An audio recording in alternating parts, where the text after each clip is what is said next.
Okay. Ooh. I messed up the intro again. What's funny is I think I actually messed it up because I added everybody too soon. That was a good little intro too. Kudos, sir. Kudos. Yeah. Was a Yeah, good we'll one. have to use that one more often. Well, we want to welcome a special guest, Charlotte Costume Chick Corher. Did I say your last name right? No, you butchered it. That's okay. I'm famous for that. That's okay. How do you pronounce it? It's Courier. Courier? Courier, yeah. There's a couple different ways to say it. Okay. Actually, my family members say it different ways, but I say Courier. If only we had been on all together 10 minutes before you started recording and had a chance to practice that. Practice. If only. If only. You know, all the other podcasts I do, they make sure they get my name right. I'm just saying. I mean, ouch. But let me say this. That's their problem, right? Is like it's just a little too polished. Like, what the fuck's the fun in that? Like no one's here. Listen, exactly. If you're listening to this podcast for the refinement of it, you have fucked up. Like you have come to the wrong place. You are in the wrong spot. It's time to shut down shop and go to the next one. So. But yeah, so we're gonna talk to Charlotte and learn a little bit more about her running background and about her recent milestone, and then we're gonna go over some race results. There was some course records set this last weekend in a few different races, and there was also some big time FKTs recently set down south, and some news. There's some heavy hitters registered for an upcoming golden ticket race we're going to talk about. And this is the last year for another, for a 100-miler that's a long running 100-miler. It's a Pacific Northwest staple. So kind of sad to see that. And a race winner from 2 weekends ago had something interesting happen before the race started. We'll go over that. And there was an unforgettable search and rescue mission that we'll talk about. And our 3 T's today, we're gonna talk about 100-miler training approaches. I like it. I had that wrong in the beginning of the show. No, so many ways to do it. All right. Well, let's start getting Charlotte's story. So. Let's hear your origin story. How did you get into running, and how long have you been running? I've been running actually this year or last year was 20 years I've been running, and it started, I can't say it was a midlife crisis, but that midlife, I saw myself in some pictures. I'm like, I need to do something to lose some weight. So I lost weight doing like a few other things. And the funny thing was I actually lived on a boat at the time. So I would do this little TV workouts, Denise Austin in the morning, and have like 4x4 section on my boat that I could do my exercise at. Nice. That is awesome. So, dropped some pounds and then felt a little bit more confident where I live at the time in Wrightsville Beach, North Carolina. There's this thing called the Loop. So it's like 2.5 miles around. So very outgoing community. So just started getting out there and walking intervals and then doing a little bit of running. And of course, once you start running, everybody's like, oh, let's go do this 5K. So I did, a couple 5Ks and 10Ks. And then I got involved with the team and training organization and trained for my first marathon, which was Disney 2006. And so pretty much after that, I did not turn back for marathons. A lot of people are that one and done. I'm like, no, I like this. I'm going to keep doing that. That is awesome. Yeah. So then go ahead. No, team and training is the one that does the money to like leukemia, correct? Yes, leukemia. Yes. Yep. That's a great organization. Oh yes, okay, yeah. cool. I did several sessions with them. So great Nice. Organization. And the friends that I met through that, we're still friends today. 20 years later. Very cool. And they have is that like a local chapter, and then they have more national chapters, or? Yeah, what they kind of do is, In Wilmington, they actually had a local office and a local coordinator. And so they would recruit the coaches and the mentors to help put together the session. They don't have that anymore. So a lot of it's more virtual coaching. I know in our area, but, still throughout the country, they have, they'll have the different organizations. Like I ran with the Eastern North Carolina chapter. So they'll have chapters across the U.S. Yeah, Cool. we have a chapter up here in Columbus. I think, even though I was in New York, I think I did. One of the years I got in New York, I think I still went ahead and did it through them. Like even though I'd gotten, I think I somehow, and then I like the amount of money you owe, right? Like I was like, Yeah. I'm saying they hold poker parties. I held poker games for like every Friday and Saturday night for like months. We had poker parties, and I'm like, all right, and the house is taking this part, and here's like but it went to charity, That's a good idea. That's a good idea, because I'm going back next year in January. Will be the 20th anniversary of that first marathon at Disney. And so I'm going to go back and I'm going to fundraise to a charity. So I was just trying to brainstorm about some ideas. So here we go. Yeah. We did poker, and like I was told that as long as the house can't profit. Yeah. Right. But as long as it's like put it to a charity, and all right, the buy-in is this, and then all right, and then from there they pay out first, second, and third. Third got like their money back, but yeah, it works out really well. So that's cool. All right. So that was 2006. 2006, yes. All right, that was a marathon. How long till we hit our first ultra? It took me a while. I was really focused on getting my 50 states done, and that's kind of what led into me getting in ultra shape. Is it's hard to do all the 50 states on a tight budget. So when you start doing what we call doubles, so you do a marathon on Saturday in one state, marathon on Sunday in one state, then that's just like easy ultra training. And I didn't do my first ultra until 2015. I actually moved to the Florida Keys and was living down there. And, the Keys 50 or the Keys 100 was happening. And so that was my first ultra in 2015. Then got focused back on finishing the states. But yeah, I think it was about 2018 was when I really started doing a lot of ultras. Did you run the 100-miler at Keys? I did, but I did that in 2021. Oh, okay. So they have different distances. Yeah, they have a 50 and 100, and then they have the 100 relay, and they actually have a 50K now as well. Does everybody hate the 100 relay people? Yeah. I had somebody coming barreling into me like one of the exchange stations, and I'm like, running straight line, and she comes like bumping into me, and she's like, "Excuse me," and her teammate was like, "Hey, you get out of her way. She's running the 50." Right? That is no awesome. kidding. And that's all road, awesome. Right? Oh yeah. Right. That's gotta be rough. Yeah. It is, and like I said, I was even living down there the first time I ran it and trained in the heat. Yeah. For several weeks up to it, and it's just miserable. Yeah. So I know, like, maybe we can back up just a little bit. Mm-hmm. Like your whole, a lot of your persona, your Instagram persona, your social media personality is wearing costumes, right? Right. You're the costume chick. And that's how we discovered you. That's right. So did you wear a costume at your first marathon at Disney?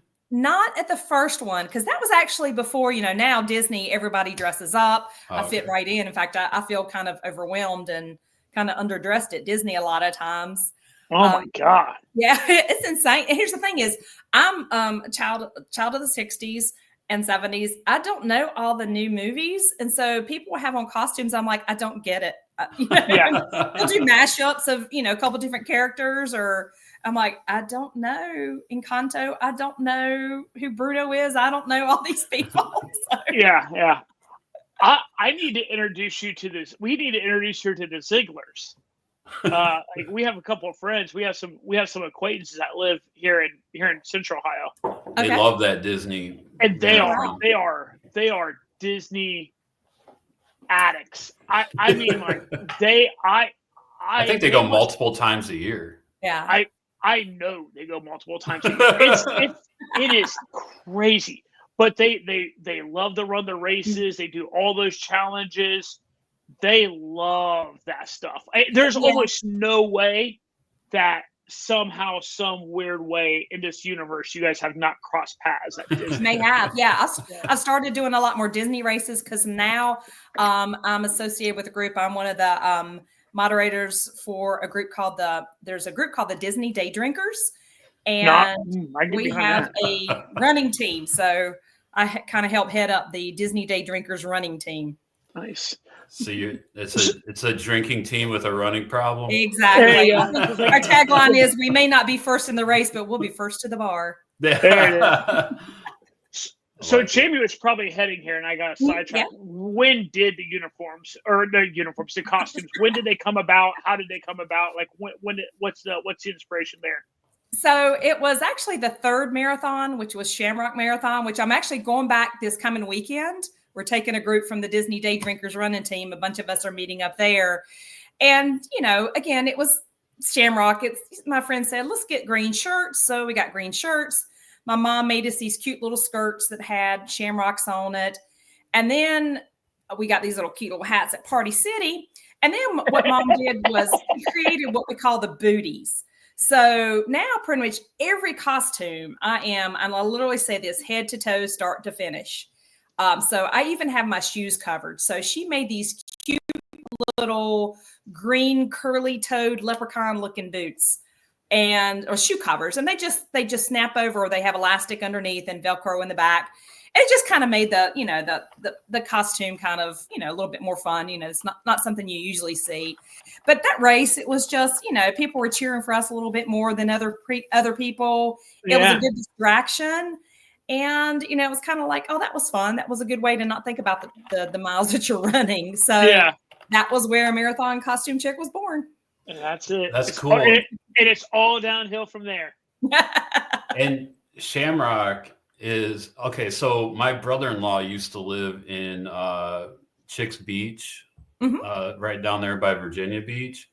And we went down there in 2012 and I ran the Shamrock half marathon. That was before my first ultra. And yeah, it was probably like my second half marathon or third half marathon. But that was fun. Remember finishing and being freezing and getting the Yingling, the free Yingling beers. Free beer. Yeah. What race have you done the most? Definitely I can say that. It's the Wilmington Marathon. Used to be called the Wrightsville Beach Marathon. Now it's the Wilmington Marathon. And this year was 15 years. Nice. Okay. So did you end up, well, obviously you've completed the 50 states? Yes. Yeah. Finished that in 2018. That includes how many years? Hawaii and Alaska? Well, those are 2 of the 50 states. Yes. Yeah. Well, some people just do like 48, but we're recording early this week, folks. It's Monday. It's a time change. Oh man. Was that AT or was that the @ symbol? Honestly, I didn't eat dinner and I started drinking. So let's go. Let's go. So how long did it take you to do all 50 states? I think it was 11 years. My thing was I wanted to do the race in the state that I wanted to do. Back when I started, there wasn't, marathons weren't on every corner, every weekend. Yeah. Now they're pretty much every day of the week. There's companies that put on specifically, you can do 5 states in 5 days, 6 states in 6 days. Really? Yeah. Just because people want to finish the states quick. And I really didn't want to, I wasn't in a hurry. Yeah. But like a lot of times when it got to like South Dakota and North Dakota, I'd never been there. So I would rather have taken my time and got to explore the state, visit the state. I'd been to Michigan before, so I just kind of in and out for that one. But, the places that I hadn't been to, I wanted to explore the state. I found this great little app called Roadside America. And, I just drive around and find these quirky little things on the side of the road to go look at. Oh, my God. Scott, I have one of my best friends, Scott Wolf. You can't drive down the road with him. if he sees one of those history signs, it's like, like oh shit. He's like, and he'll get out. We gotta read the history sign. We gotta take a picture with it. But he would love that app.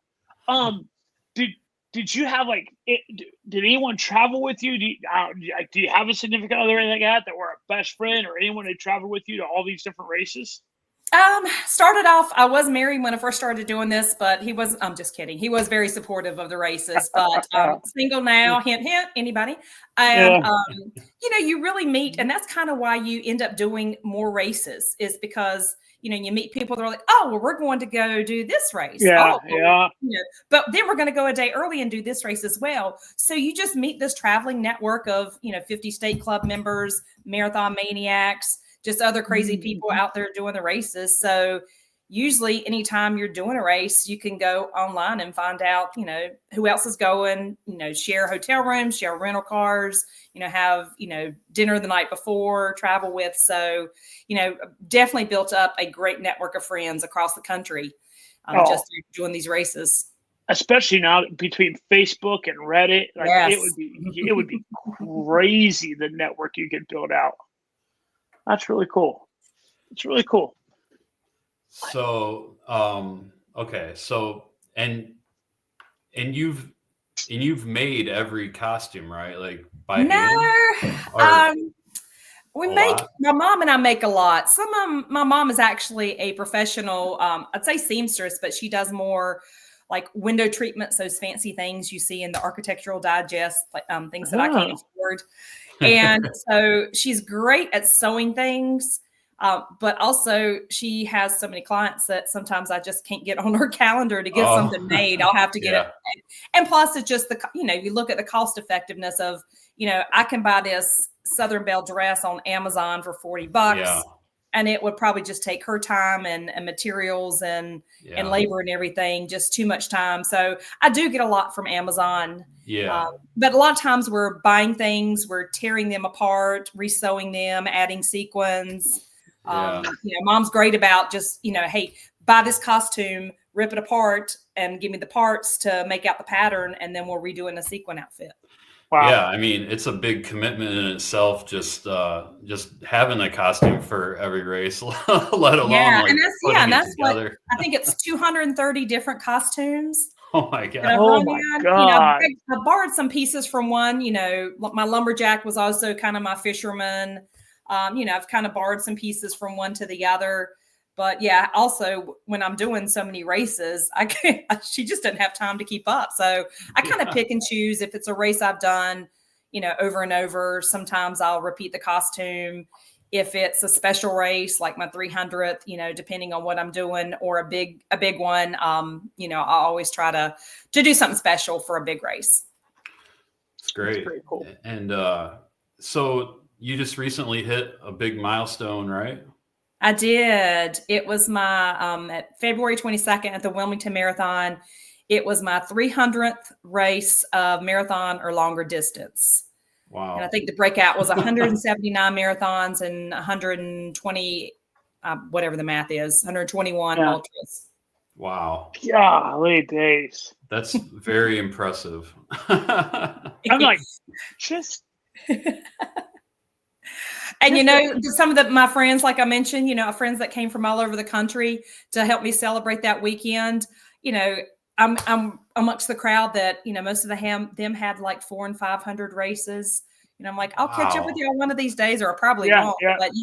But just that network that I've kind of gotten into is, people are racing literally every weekend, sometimes doing 2 races a weekend. So a lot of my friends, in fact, one of my really good running girlfriends, Christelle, from Chapel Hill, North Carolina, we also coordinated it to where she hit her 300 the same day as well. So, that's awesome.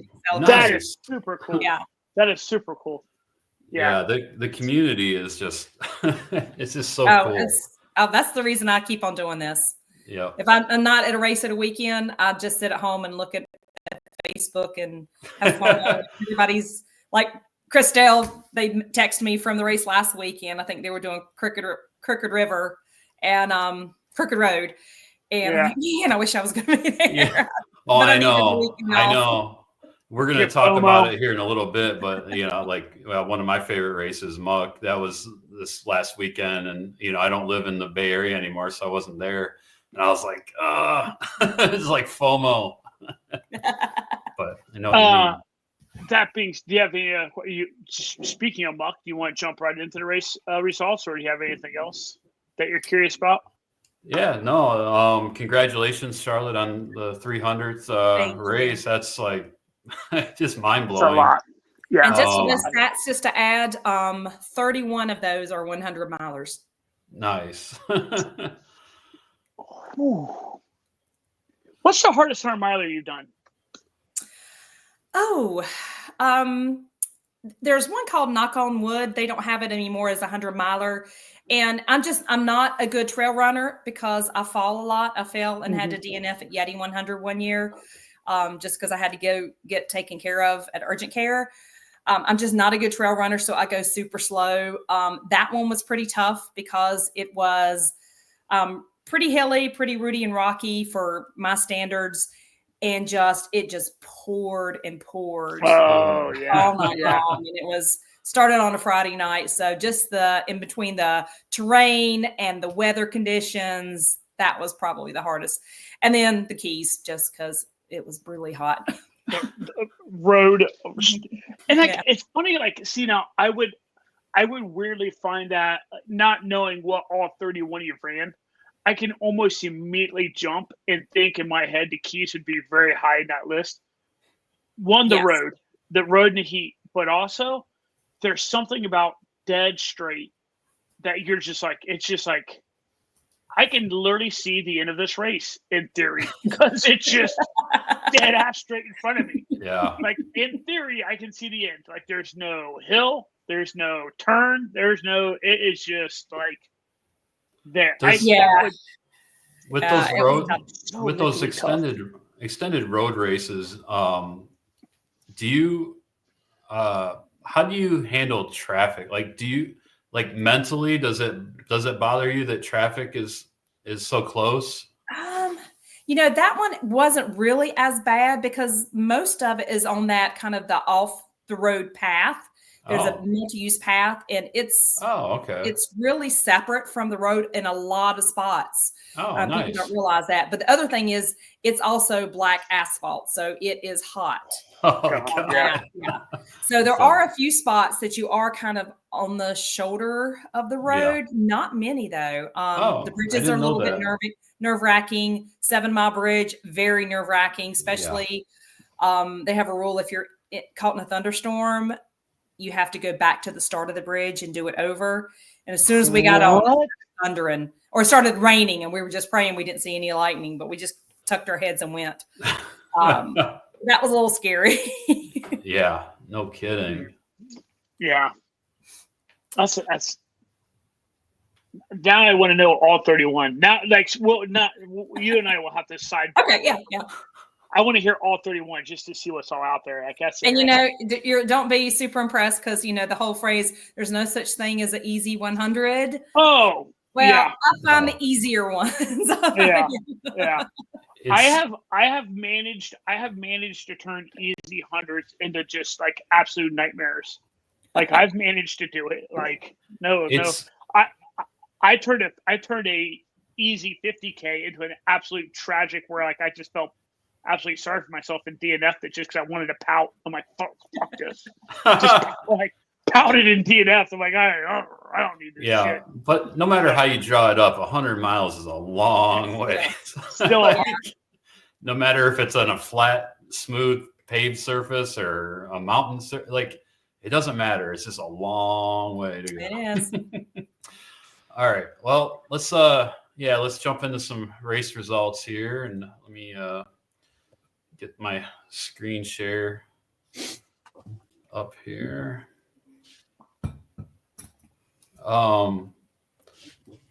There we go. Okay, so we're gonna start with Muck, the Marin Ultra Challenge, which everybody probably already knows. It's one of my favorite races in the Bay Area, in Marin County. It really encompasses all the best trails in Marin County into one race, the Marin Ultra Challenge 50 mile. They also have a 50K option as well. This is the 12th year for Muck, and there was an $1,800 prize purse for the 50 miler this year. I'm not really sure how that was divided up, if it was 1,800 to first place male and 1,800 to first place female, or if it was split 900 and 900, or if it went into second and third place. I'm really not sure, but there was $1,800 prize purse. I tried to look and I couldn't find that information beyond that. It was $1,800 prize purse. But this year there was a course record set for the women, and not only the 50 mile, but also the 50K as well. So let's just jump into the 50 mile results. Jonah Backstrom won the 50 miler in 7 hours and 29 minutes.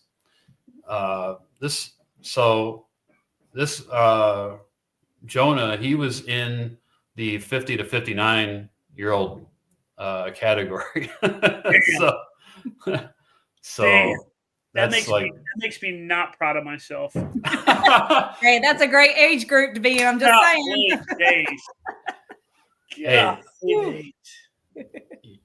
our 13-hour finish was respectable, Johnny. Come on. Yeah, I mean, could have been faster had 41 miles. I'm like, my tummy's rumbly. Yeah, we could have finished in sub 13 if you didn't have to detour off the Deer Park Fire Road. But and then Kimberly Neely won for the women in 8 hours and 3 minutes. And as mentioned, that was a course record for the 50 miler. And for the 50K, Grant Hodeling was first for the men, 3 hours and 48 minutes. And he was in the 40 to 49 category. And then Hannah Allgood, which I just recently read that she was going to run this race. And she won for the women in 3 hours and 51. And as mentioned, she set a course record as well. So 2 women's course record on International Women's Day. Yeah. Does the 50K have the same the same ratio of elevation as the 50 miler does, or does it drastically cut off because they cut off a big climber like that? Honestly, it's just a little bit less. I think it's around 6,000, maybe a little over 6,000 feet for the 50K. And it's a little over 11,000 for the 50 miler. Okay. So I think it's pretty close. It's pretty close. Okay. I mean, the fact that you're going sub 4 on a 50K with that kind of climbing is just it's a fast 50K though. I mean, the climbs are like, I don't know, just not too steep, and then the downhills are you can just crush downhills, as you know. Do the 50Ks have to do the big, huge, long climb where we ran into what's his name? Dean Karnazes. Yeah. Do they have to do that climb? No. So get the fuck that 50K. So if you look at my background here, that's Willow Camp. That's the climb. That's the climb up out of Stinson Beach that Johnny's talking about. That climb is really steep. I think it's like, I don't know, maybe 800 feet in a mile or something. I don't know. That climb can kiss my ass. It's pretty rough. It is. That is honestly one of the most relentless climbs, and it has like 2 or 3 false summits. You're like, yeah, woo, that was a climb. Oh wait, we're not done yet. Like, Willow Camp it's tough. It's tough. And it's right in the middle of the 50 miler too. So it's like full sun on your back. Like, you're just looking all the way up that thing. Yeah. Oh man. Last year though, when I did the race, it was extremely foggy. So was so foggy, in fact, that when you got to the top of the Will Camp climb, it was like you were running through a wall of water because it was just so foggy. But all right. But that was Muck this year. I was not there. All right, let's go on to the No Man's 50K. And this is cool that it happened on International Women's Day. I'm sure that's by design, maybe. But this is a race where it's women's only trail race. That is awesome. What's funny is I read this name like 6 times, never once connected the fact that it's no man's. Like it never even dawned upon me that it was like only women. Like I've even read it just did not dawn on me. That is pretty epic. That is good on them. Yeah. That is outstanding. Yeah, cool, clever name, clever. I'm glad to see races like this too. It's pretty cool. It's 2 loops of 15 miles, 9-hour cutoff, fully stocked aid station, almost all trail. It says it's a slight play on words. Men, husbands, boyfriends, children, family, and significant others will be a part of the challenge, just not in a running capacity. The co-race directors are Katie and Zoe Papadopoulos. And this is in Triangle, Virginia. Cool name for a city, too. Yeah. Where that's at. And Juliana Villa won the race in 4 hours and 45 minutes, and that was a course record. Amelia Merriman was second, 5 hours 22, and Kathleen Mumford, 5 hours 25 for third. And you know who would really love this race? The Birth Barf girls. The Birth Barf ladies. They would have loved this race. They would have took their little merry crew of like badasses down there and had a heyday at this race. Yeah, and they would have loved. I'm still gonna reach out to both those 2 ladies and introduce them to this race. They would love this race. Yeah. So Charlotte, the Birth Barf, two ladies from the Columbus area, right, Johnny? Yeah. They had a podcast for years. They just recently ended their podcast last year, but yeah, it was pretty solid. It was a really good listen, but it was Burf as in BRF, best running friend, and then Barf like you're just talking about nonsense, like best running friend, Barf bullshit.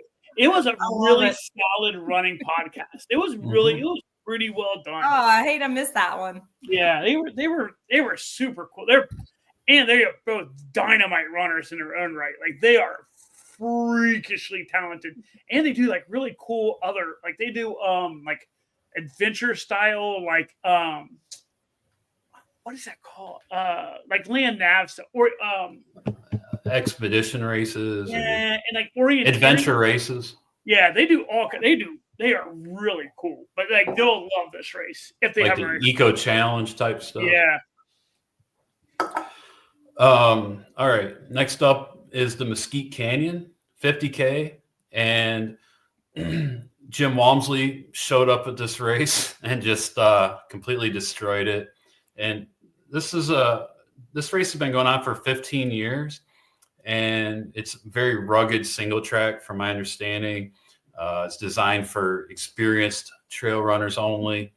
And Walmsley, Johnny, I know, I saw several Instagram videos of Walmsley just flying through this course. I mean, just gliding over these rocks.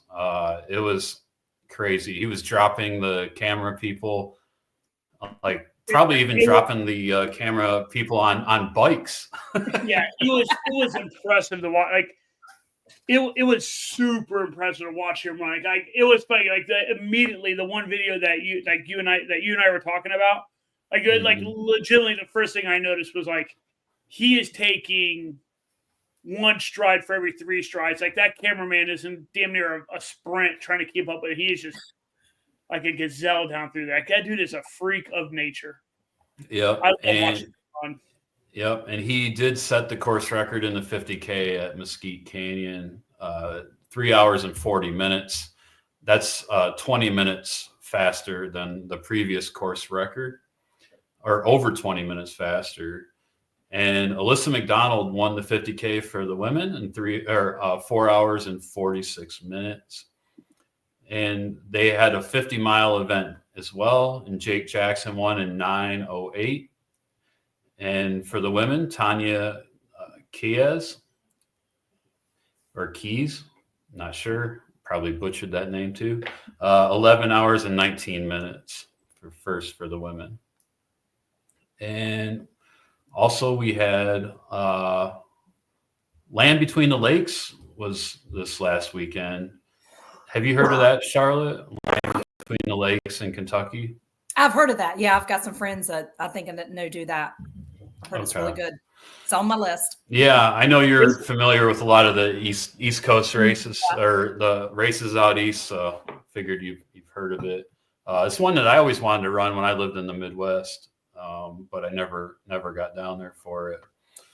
But it's in Grand Rivers, Kentucky, and they have a 50-mile and a 60K. This is a long-running race. It's been going on since 2007, and in the 60K, Siki Wu won in 4 hours and 47 minutes. And first place for the women was Rachel Shack in 5 hours and 30 minutes. And they have a 50-mile as well. And so the 50-miler, Kyle Hummel, won in 6 hours and 53 minutes. And Charlotte Schultz won in 8 hours and 59 minutes for the women. So the 50 miles been going on since 2007. The 60K has been going on since 2004. So it's been around for quite a while. Also, we had the Prickly Pear 50K in San Antonio. That was going on. I feel like we talked about this from last year too. We may have. Pretty good. Yeah, so it's put on by by a roadrunner, the San Antonio Roadrunners Club, but it is on the trails at McAllister Park, and it's mostly flat and fast single track with rocks, tree roots, and dry creek beds, and lots of prickly pear cactus. There's 4 aid stations. It's a 10.34 mile loop course. And Ryan Miller showed up this year and just threw down a crazy fast time. Let me pull up the 50K results here. It's hilarious. Like, how does something like this even get on someone like, I mean, Prickly Pear is kind of well known, but it's not like, it's always interesting when like these elites come across these like not super known, like it's just like, you know what I'm gonna go do? I'm gonna go absolutely wreck a semi-regional, well-known ultra. And just, like, I love the fact that you and I even joked around about this last week, where like elites just show up and like the RD's like, nah.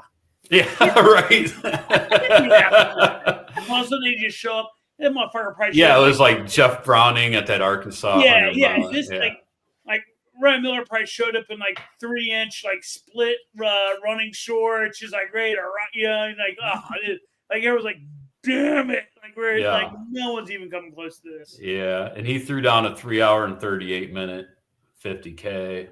And he's actually going to be at Gorge Waterfalls 100K in later in the month. That Gorge Waterfalls is becoming super like a pretty competitive race, so that should be interesting to follow. And then Amy Jacobs won for the women in 3 hours and 59 minutes, and so she threw down a sub-4, pretty damn impressive as well. So, and Gorge is infinitely harder than Black Canyon. Oh yeah. And so I think it's interesting that it's getting to be, you know what I mean? Like it's getting like where it's getting that recognition. Like you might not go throw down like a ridiculously fast, but you go and throw it down there, then you've done some work, right? Like it's significantly harder than Black Canyon. I think Gorge was resurrected by Daybreak Racing, which is affiliated with Dylan Bowman. Yeah. And You and I Brian are Thrower, maybe. You and I are on a watch list for. That's right. That's right. On another race in October by Daybreak. And they also put on the Big Alta, which is just started last year and already becoming a very competitive race as well.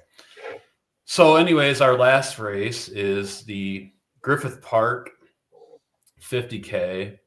And I just thought this was kind of cool just because Griffith Park is where the Hollywood sign is. And believe it or not, there's actually some pretty cool trails around there by where the Hollywood sign is. And if you just go to their website, you can see some of the pictures here. And you wouldn't think like the Hollywood sign and like a mountain and trails and stuff, but that's pretty much what it is. So, and I guess they didn't have any fire damage because I know you saw signs of the Hollywood sign with the fire in the background. So that's good that they didn't have any problems with that. Yeah, and I wonder how close the fires were to this course, because you're right. I do remember hearing that the Hollywood sign was under threat, and also the girl that puts this on, Kira Henninger, she puts on the Sean O'Brien, which that part of that course I thought was on fire too, and they ended up having that race, like I think it was postponed for like a month, but so kudos to her for getting these races off, after all that fire damage. And we go to the results for the Griffith Park 50K. Yeah, this race has been going on since 2017. Jonathan Metcalf was first in 4 hours and 17 minutes. And for the women, we had Philippa Richter in 4 hours and 40 minutes. All right, let's get into some FKTs. There were some pretty interesting FKTs set. We'll start with both of them are super cool FKTs too. Yeah. Like some of them were like some FKTs are like, oh, all right, I guess that's cool. Both of these are badass FKTs. Like both of these are super fun ones. So it would just be like amazing to knock out. And typically, there's so many FKTs that are set all the time, but we can only concentrate on a few. So try to pick out the best ones. If you did the whole Florida Trail, it would be 1,500 miles with 10,000 feet of climbing, which in Florida, it's like, what? But I guess for over 1,500 miles, I mean, that's that's a lot of miles. That's obviously bridges that you're going up and over and whatnot. Right. That's all that is. There's just no way that that's anything other than bridges. But the standard route is the one that everybody does, and that's west of Lake Okeechobee and east of Orlando, and it's 1,111 miles. And it's designated as a national scenic trail. And I've heard like sections of this trail are just like crazy, like swamp or high grass and like pretty challenging. So depending on the time of year, I guess. But so Deanna Doane just set the overall FKT supported, like female and overall, beat everybody, males, in 19 days, 12 hours and 13 minutes. That's insane. Yeah. She did the standard route like everybody else does. I don't think maybe one person's done the whole thing, right? Amy and Spa, but the standard route is the one everybody does, and she just dominated. I mean, the next closest time is the male supported, which is Hunter Leininger in 21 days, 11 hours, 8 minutes. So she bested him by like 2 whole days. And and her FKT run is well documented on social media. But the cool thing about the FKT website is that they usually do these race or FKT reports or write-ups, and she has some pretty cool details in here. What a journey. And I can't even imagine. Went through swamps, prairies, pine, flatwoods, beaches, ran along rivers and lakes and beautiful palm tree oak hammocks, not to mention historical railways and Civil War battlefields, snakes, spiders, deer, rabbits, birds, possums, raccoons, alligators, armadillos, pigs. Golly days. Yeah.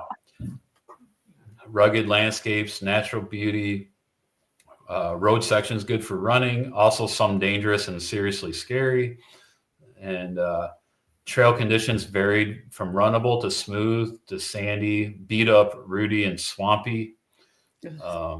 She was lucky with dry conditions up to 11 days in, and then it got really rainy and filled up Appalachia National Forest and Bradwell Bay up to the belly button deep water.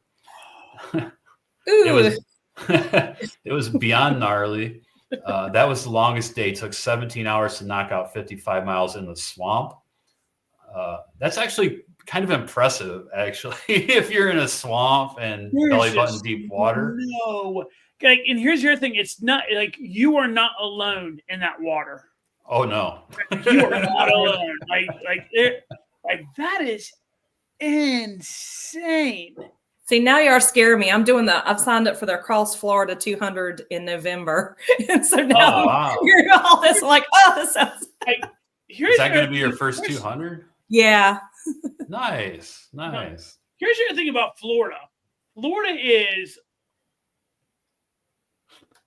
a whole lot of redneck too, man. I cannot imagine being out in the middle of the dark in the swamp with like Florida man. Like you might want him out there to help. Oh my God. I cannot. That is just batshit crazy. Yeah. Nice. When is that 200 miler, Charlotte? When? Yeah. It's in November, mid-November. Nice. That's fun. That'll be something to follow. Maybe not. We'll see. But yeah. So she says you can't cheat the Florida Trail. It'll chew you up and spit you out. People think just because it's flat, it must be easy and super runnable. That's just not true. The first 3 days are the real make or break because you're given over 140 miles of runnable pavement and gravel, which will test you. It's so inviting to run all out and blow yourself up. So Florida Trail, not so easy. Deanna Doane just crushed it. The other FKT was on the famous Pinhoti Trail in Alabama and Georgia. And this is 335 miles with 50,000 feet of climbing. And this is a pretty famous trail because you got, the Pinhoti for ultra running, you got the Pinhoti 100. And wasn't there recently a 200 or something on the Pinhoti Trail? I don't know. Yeah, Southern States. Southern States, yeah. So. Yeah, I mean, and we came across the race org that runs Pinhoti, where they just had. What was the fit? It's also the same race org that runs Pinhoti runs that 50K that's at the highest point of Alabama. Oh, Mount Chiha? Yeah, like 2,400 feet. 2,400 right. feet. You're like, oh, okay. But yeah, here's a Pinhoti, man. There's so much cool trail running around that area. Yeah. So this FKT, it has supported, self-supported. This is 335 miles with 50,000 feet of gain. So most of the FKTs are supported or even self-supported. Corey Waltering holds the supported men's FKT 5 days, 7 hours, and 22 minutes. But this guy, Josue, Rodriguez did it unsupported. So that means that he had to carry all his shit with him from the start. And he did that in 8 days, 7 hours, and 31 minutes. And so if you go to his race or his FKT, his race report is like one sentence long. He started at the northern terminus on February 25th at 4:20 a.m. with a 45-pound pack. Oof. He used only natural resources and public outlets to recharge electronics. Received no support from external sources. Finished at the new southern terminus, Flag Mountain, on March 4th at 10:51 a.m. God. He said, F you in your race report. Come do yourself. Yeah. So here he is. I will say, if there is one, like, going south to north on that course would be substantially harder than north to south. Like, north to south would be infinitely harder on this particular one, because if you go south to north, you're ending up in the mountains of northern Georgia when it's all said and done. Like, you are climbing up, good sir. Like, you have some serious climb at the end. Yeah, and for some reason in my head, I always thought the Pinhoti Trail was more like a east to west. I don't know why, but it's not. Yeah. That is a man. That to do that all the way unsupported. That's 8 days worth of food right from the get. Yeah. I mean, of course, you'll reduce weight as you go, but still. I mean, that's at best you're doing like 16 MREs, right? Like, you're just breaking down 16 MREs and trying to make it do it on those calories, I guess. Crazy. Maybe a life straw. Drink out. Yeah. Right. All right. Let's get into some news. There's a lot of interesting stuff going on. One is this race Chianti by UTMB, which is in Tuscany. And this is actually a golden ticket race. It's coming up March 22nd. And yeah, there's 2 golden tickets going to the top 2 men and 2 golden tickets going to the top 2 women. And the entrance list for this is it's pretty crazy. It's like a who's who of ultra running going into this race. Yeah, so we got Jim Walmsley is signed up for it, and I don't really know what he has to gain from that, other than it's a UTMB race, so maybe it's an automatic entry into UTMB. And because he's already in Western States because he won it last year. And then you have Killian Jornet is registered for this. But he's got his third child is on the way. And so depending on what happens with that, he may not be able to make the race. And then Vincent Bouillard, who won UTMB last year, is also registered. So if all 3 of those guys are in it, that'd be a pretty interesting men's race for sure. And then Abby Hall for the women, she's registered. And she just missed out on a golden ticket at Black Canyon. So Charlotte, if all 3, Walmsley, Killian, and Vincent, run that race, if all 3 run it, who are you picking for the win? Oh, I don't know. I'm gonna go Walmsley. Just because I like him. Yeah. I don't think. Yeah. I'm torn between 2 of them. I mean, you hate to do this to Vincent, but you're like, dear, come on. Yeah. Come on. I'm not taking Bouillard when there's like Walmsley and Killian. You know what I mean? Like, come on. It's gotta be. He has the course record at UTMB. I think he set the course record, didn't he? just last year, right? Mm-hmm. Dude, that is a insane list of people running that race. I would pick the GOAT, man, Killian. Yeah, go Killian. I don't know what the actual elevation. Oh, it's 3,000 meters. So convert that to feet for us. Google. That's almost 10,000 feet. Ooh. So, and what is the distance? It's a what? It's a 120K. So it's 120K? Or wait, no, it says 100K. It's 100K. If it's 100K with 10,000 feet of climb, right? That's fast as fuck. That's a Walmsley. Oh, wait a second. No.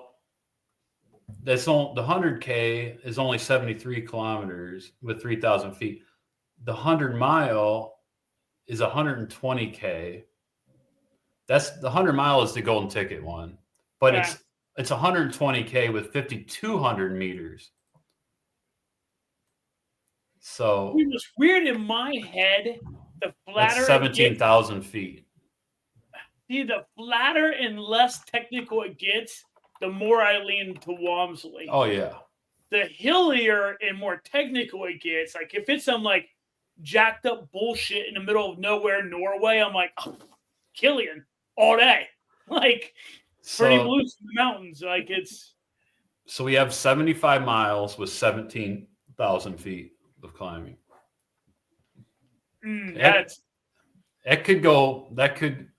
It's anybody's race. Hopefully they're all there. That's all I'm saying. I'm gonna lean Team Charlotte here and go Walmsley on that, man. Like that's pretty fast, dude. That's kind of built for Walmsley, honestly. Yeah, like that's like where it's like, oh, I can absolutely afford to blow up on this race because it's only 75 miles. You know what I mean? Like that dude's like puking blood at like mile 73 and giggling through it, like kind of nonsense. Yeah. In somewhat sad ultra news, this is the last year for the Pine to Palm 100. It's a kind of a staple of the Pacific Northwest. It's a point to point, and it ends in Ashland, Oregon. It's been going on for like 15 years. It was Oregon's first 100-mile race put on by the famous Hal Kerner. And he just announced on Instagram here that it's the end of an era. No words to capture the majesty of this place. Pine to Palm 100-mile endurance run. Let the drum beat sound one last time as your senses blend over 100 miles of point-to-point trail, dirt road, and rock carnage. There's so much to reminisce about the last 15 years. It's the voices of those who have run the race that will continue to sing its praises as we sunset the first 100-mile race to be organized in Oregon. Our running community is here to help you fill buckets, check your heartbeat, and build Dakota. He says, please consider joining us for the transformative journey. The spirit will live on and take a new shape in Southern Oregon, but there will never be another wild ride quite like this one. And registration is open for the race this year, and it's the last Pine to Palm. So if there you go, Charlotte. If you need a Western States qualifier, and if you want to warm up for your 200-miler, when is it? What time of year? It's September 13th and 14th. I've got Yeti 100, so it would be beautiful that time of year out here. It is. That would be nice. Go get it, Charlotte. Sean and Ron, my friends in the Bay Area, they both ran this a couple of years ago, and it's like the cutoffs are tough. Like the cutoffs in the first half of the race are really tough. They're more generous in the second half. And I think there's over 20,000 feet of climbing in this race, I think. And it's definitely not an easy race. But no, it is remote. Oh, it is very remote. It is out there. I feel like we talked about this race also last year because it's so iconic. Yeah, I I'm remember sure. looking like, where's Ashland, Oregon at? Because me nosing around Oregon as much as I nose around Oregon for reasons. I was like, Yeah, Ashland, I've never heard of Ashland. I'm like, I know where the fuck I'm not moving in Oregon. Like that is no man's land. That is way out. Ashland is kind of iconic. Like there's some legendary ultra runners. Hal Kerner, of course, and Tim Olson used to live in Ashland. He moved to Colorado, but that's and Hal Kerner opened that Rogue Valley Runners running the shoe store and puts on races. So Ashland is kind of iconic when it comes to ultra running. But yeah, sad to see that race go. Yeah. In other news, so we talked about Way Too Cool last week on last week's show, and Hans Troyer, the young gun out of Georgia, took first place, coached by David Roche, and he's going to gun for golden ticket at Canyons, 100K coming up here in April. But so he won the race. But there was some things about the race, about his race in particular, that we didn't know last week that came to light after the show. And first, he dropped his water bottles and his race belt in the porta potty before the race started. That's such he always has the craziest shit happen to him before races. And he's so effing dorky. Like I've never spoke a single word to this human being, and I'm willing to bet a fairly substantial amount of money. He is just the dorkiest, most socially awkward cat ever. I can feel it in my soul. Like, and so then I think most people would have been like, just accept your losses there, right? Like maybe beg somebody for an extra water bottle or something. But no, Hans used his hands to swim around and find the water bottles and his race belts. To swim around, he says. Oh my God. And he gave them a quote unquote quick rinse. And got to the start line. That is my biggest fear, is porta potties and dropping something in there. And a lot of my costumes will have, feathers or accessories or things hanging down. And so it's sometimes quite the adventure going to the porta potty in a costume. You got to use keen awareness of where all your costume parts are. I just can't even wrap my head around. Here's listen, no wonder this effing dude got Rallo last year or the year before. He just dropped water bottles in a shitter and he gave a good rinse. And then proceeded to spray water in his mouth out of a nozzle that was in shit water. And the chemicals in the damn porta potty. Like, no effing wonder you got Rabo, dude. You're spraying shit water and chemicals into your mouth. Like, what? And he missed 2 turns in the race during the race. But hallucinating from chemicals. Maybe. Oh my God. But he still went on to win. He's got grit. We'll say that. I mean, what is that old saying? You can either be smart or you can be tough. Clearly that dude has chosen to be tough, because you got to be dumber than that plane. You got to be dumber than damn it to drop your race belt in shit water than fish. That's an epic fail. Epic fail. Dang, that's gross. That should be on the ultra running sign up Keeping Trail Running Weird Awards. Well, that's what the last 2 years, the biggest fail has been people dropping keys. Shit in the shitter. That's right. That's right.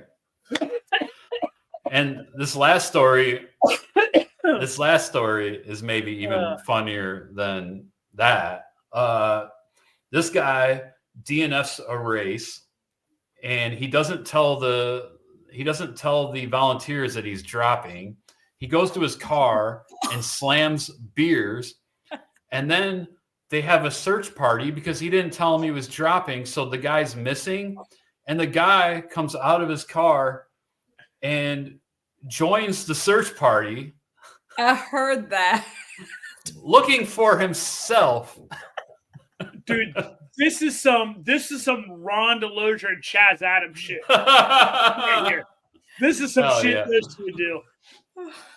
You all looking for somebody? I mean, you can't even make this up. Dude, like I could just hear, I can see what's funny is specifically I can see Ronnie. Chaz, I can't visualize that. I can believe it. If someone told me Chaz did it, I'd believe it. But Ronnie, funny enough, I can visually see him like sweat, like Ronnie's skinny ass is standing there. Y'all look for somebody? Yeah. Like, right. Oh yeah. I got a flashlight. Like I can 100% see Ronnie. Oh yeah. Like just absolutely. It says missing drunk man spent hours helping a search party look for himself. Dude, how do you finally? And he comments in the comments section, and it's hilarious. It said somebody commented, "This actually happened?" ? And the guy comments, "They're still looking for him. I mean, me, still confused." And then, this was the best part. So somebody says the RD doesn't want to have to find your emergency contact info. He comments, "I had my cat listed." He had his cat listed in the emergency contact info. Dude. Is he? I wonder how many races this guy instantly got blocked from on ultrasound. Like people are like, it's like, hell no. This dude is not coming and wreck my race. Yeah, I'm not sure where this is. It's got to be. It's overseas somewhere, but I mean, I hate to be judgmental. That screams British or like right, like that absolutely screams like some shit some like fellow Scot would do. Like I'll proudly own that as a Scot. Like that's some shit some Scottish freaking a-hole would do. Dude, like, somebody said, "But what if you have no friends and your family thinks ultra is dumb?" And the guy comments, "Sounds like freedom to me. Keep wandering." Oh man, this is amazing. It is. It's awesome. It's awesome. You can't even make this shit up. All right, let's jump into our 3 T's segment. Tips, tricks, and thoughts. Have another one. So we're going to talk about what our individual approaches are to training for a 100-mile race. Just about like how you go about it. Do you use a plan? How's your progression look like? How many weeks do you train? Things of that nature. And it might be a little different for all of us, especially different. I guarantee it's different for all of us because especially for Charlotte because she races a lot. So yeah. Why don't we start with you, Charlotte, if you don't mind? Yeah, I mean that's my secret is I keep my race calendar so stacked. Usually, this past year I put a lot of races on the calendar to make sure I hit number 300 at the Wilmington Marathon. So I was racing at least an ultra or 2 every month. So really, honestly, that's kind of why I don't have to train is I just I use races for other races training. So I really don't have a ramp up. I mean, it's all kind of just other races. Yeah. How do you recover from week to week in time to be ready for like if you like, what's the biggest race you've done and then take a week off and then done another race? Like, what's been the biggest that, you know what I mean? Like, does that question make sense? Yeah. So a couple years ago, I did Blackbeard's Revenge 100, which was like the third weekend in March. And a couple weeks later was the, I'm trying to think, Country Mile, which is a 48-hour. So I do 100 there. And then a couple weeks later was Seven Trails, a Yeti race. And at Seven Trails, I wanted to do 100, but then I had the Keys 100 coming up. So I said, no, I need to save my legs. So I just did 100K at Seven Trails. So the next year I'm like, okay, I'm going to do Blackbeards and then Country Mile and Seven Trails. But then Jason switched and put Seven Trails in the middle of the other two races. So I literally had 3 100-milers in 16 days. Oh my God. I was not planning on that. Oh my God. Oh, I just found my emergency contact. Oh, nice. That is awesome. That is amazing. One-eyed Jack. Yeah. One-eyed Jack. Yeah. That is cool. Yeah. So, I mean, and really in between races, I don't do a lot of long runs. If I do, it's 10 to 12 miles on a Saturday, something like that. My running during the week are mostly just social groups. You know, every night of the week here in Wilmington, we have different pub runs, you know, Waterman's Brewing, Wilmington Brewing, Highway Brewing. So most of my in-between race miles are just social runs. But yeah, so I really don't, you know, I just kind of like hit or miss. If I feel good after a race, then, you know, the next couple of days I'll get out there and just do some easy miles and then take a day or two. Well, sometimes I'll take, you know, a little bit of time off before a race, but yeah. Now, do you do the glaze mentality of like when you're running, is like 12-minute miles, like super easy, like? Yeah, so I am definitely a slower runner. And I have just one pace. It's just like my all day pace. That's pretty much every run I run is that. I need to work a little bit on speed work just to get that pace down a little bit. But you know, all my runs are usually about the same pace. Yeah. Don't do speed work. It leads to injuries. It does. Okay, good. Thank you.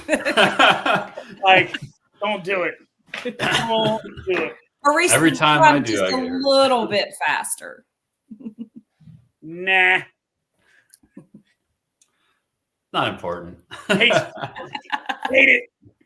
So, Jamie, mine is easy. My approach to hundreds is easy. I mean, like, listen, I follow the Bible. Yeah. Brian Powell. There's only one answer. Well, no, in all seriousness, if you're doing like multiple hundreds in a year, if you're going after like a Grand Slam or something like that, then it is you do what Charlotte talked about, right? You train for the first 100, and then everything after that, you train for the first 100, and then you do like essentially tapering miles, super slow. Fuck, some of it maybe even walking up into the next one. Then you run the next one, and then you do taper miles into the next one. Outside of that, if you're training for 1 or 2 hundreds or whatever other races, there is only one answer, and it is relentless forward progress. Like this book to this day. If I'm like, if I pull the trigger, which I probably will after some dry needling on Perpetua, I'm going to go in there, and even though it's a 50K, I'm going to go in here and be like, all right, 50K, and I'm going to backtrack the weeks out. I'm going to start a little program, and then I'm going to follow that. Like, I've weirdly never not followed this book. So this is a book written by Brian Powell. It's called Relentless Forward Progress, and it does have training plans for each distance in there. And it does actually have 2 training plans for each distance. Yep. So which one do you use? Is there like a 50-mile long run or 50-mile long week or a 70-mile long week? Yeah. So believe it or not, I actually go with the lesser mile one. Okay. I actually go with the lesser mile one because like I hear the words of Mark Carroll forever echoing in my head of like, get to the race healthy. Yeah. Get to the race healthy and a little undertrained. Yeah. Get to the race healthy and a little undertrained. Like those words forever echo in my head. So I'm like, oh, all right.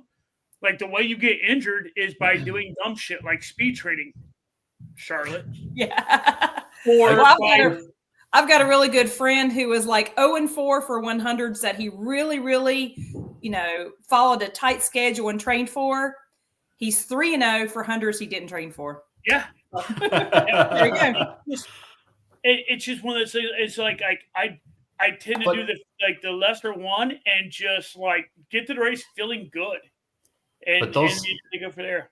Those training plans in that book do have speed work in them. Yeah, I also don't do it. Like I just like, well, that means this many miles. I did use that one year, and his plan, and I did not follow that speed work either. No. But like the first 100-miler that I did, I followed remember the Ultra Ladies plan? Yes, it is. It's hard. It is hard. It is heavy. The year you and I got rained on really bad at Mo 100, that year it rained like the entire race. Yeah, I was doing the 50 with Ronnie that year. Yeah, I did Ultra Ladies that year. I'm not going to lie, my legs were smoked going in that race. Oh. And I thought that's how they were supposed to feel because it was my first 100. Yeah. And like crazy enough, trained so hard for Mo, and I had so many miles on it, DNF Mo, and then basically didn't do shit again, and absolutely like I crushed Hallucination, which just tells you how many miles is on my legs going into Mo, where I'm like, oh, I don't do shit. Like, right.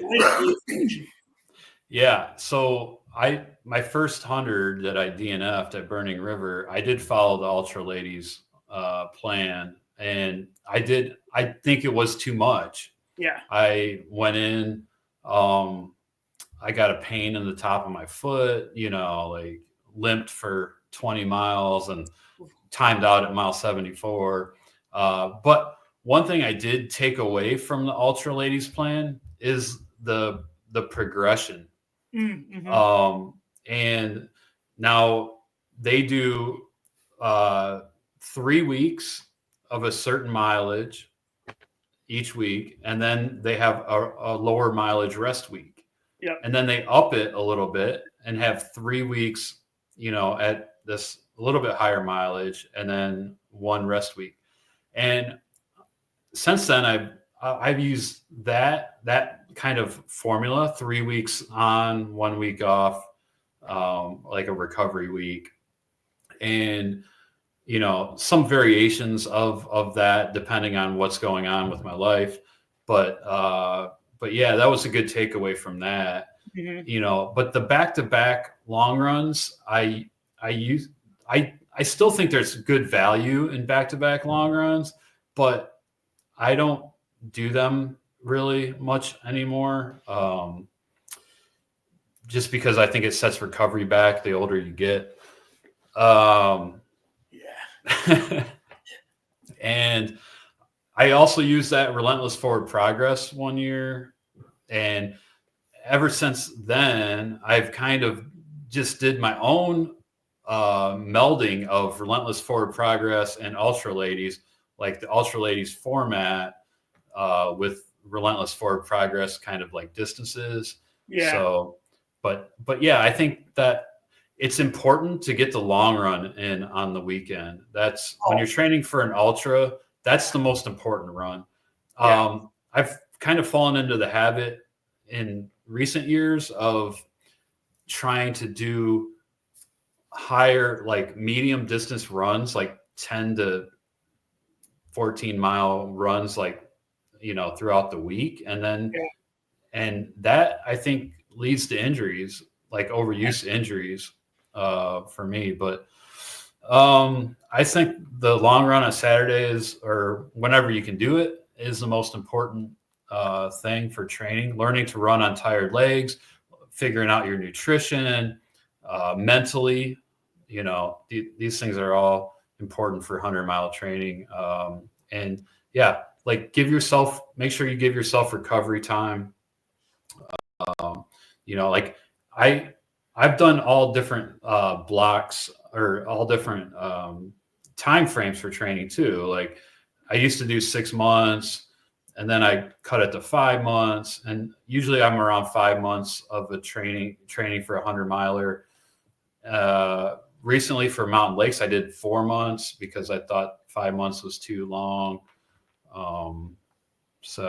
But yeah, it's just really, and the taper is usually 2 to 3 weeks, but Yeah. it's really just experimenting to see what works for you. But I would say gradual progression, get that long run in, and make sure you give yourself recovery time.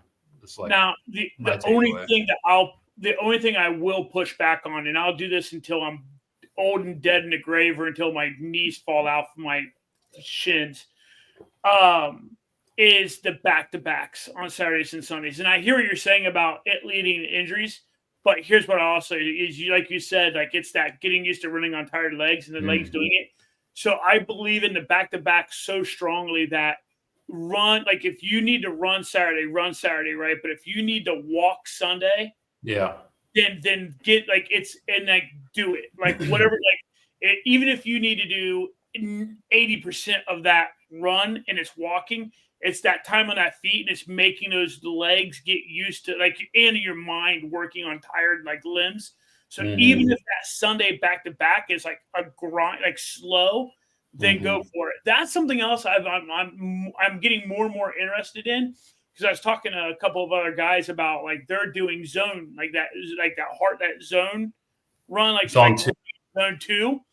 Now, what's beautiful is my slow ass zone 2 boy. Like I initially really just have to lean forward at the chest and move forward. I'm in zone 2 like that. Like it's next to nothing to get me in zone 2. But it's weird because like I was trying to get in zone 2 today, and like I could not.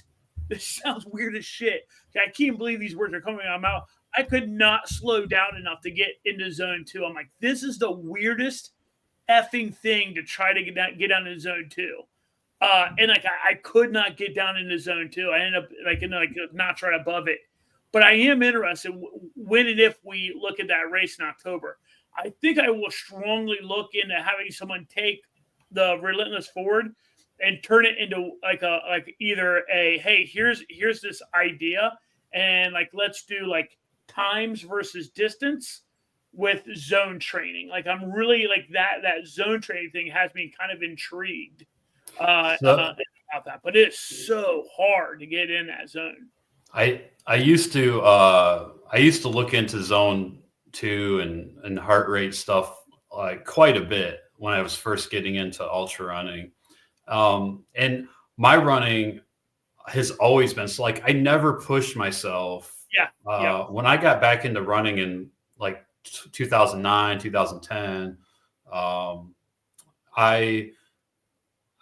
I was always slow, and my heart rate, like I just built my aerobic system because I was so slow all the time that like now my heart rate is kind of like scary low. Like resting heart rate is in the low 40s.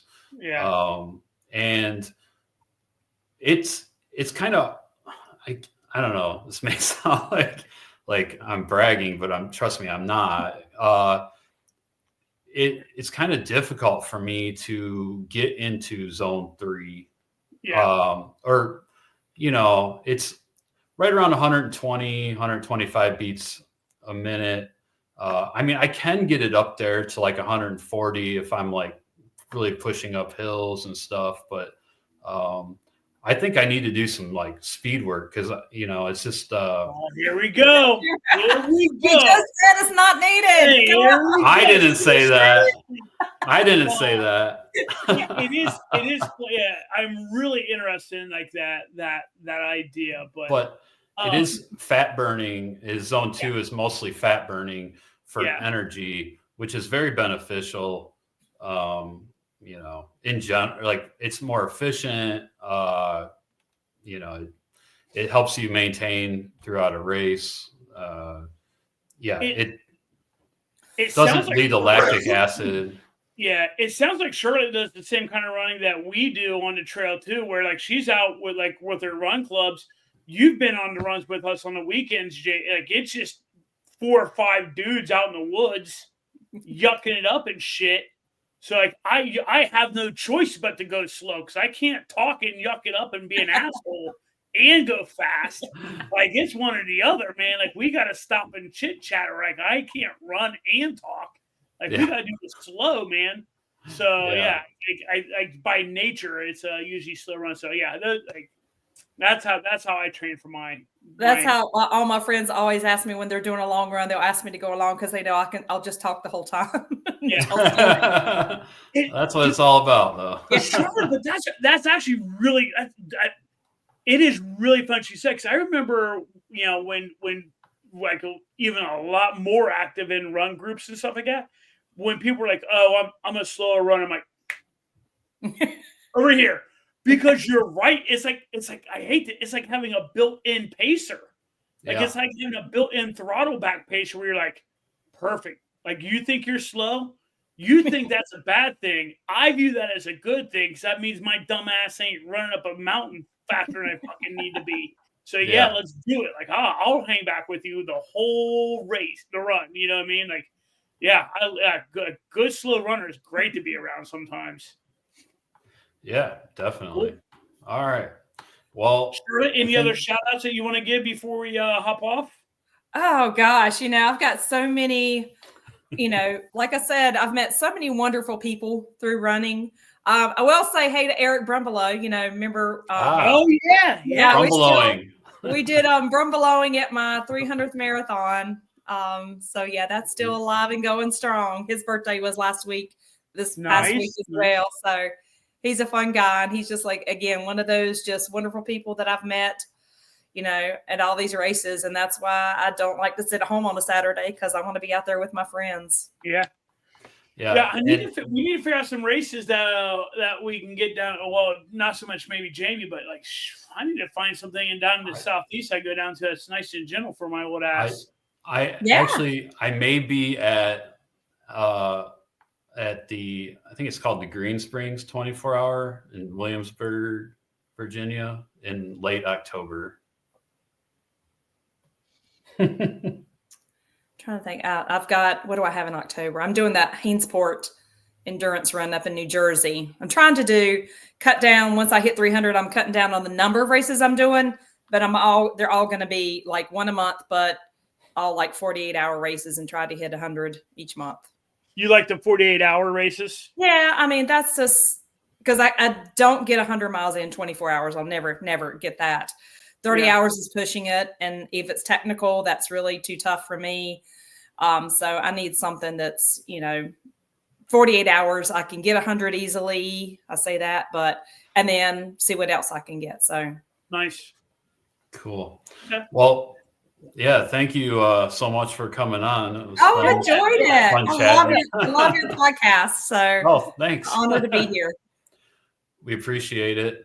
We appreciate the, that you kind of share it with other race directors and stuff when we talk about their races because, we're not the most savvy as far as PR for our own podcast. So we appreciate it.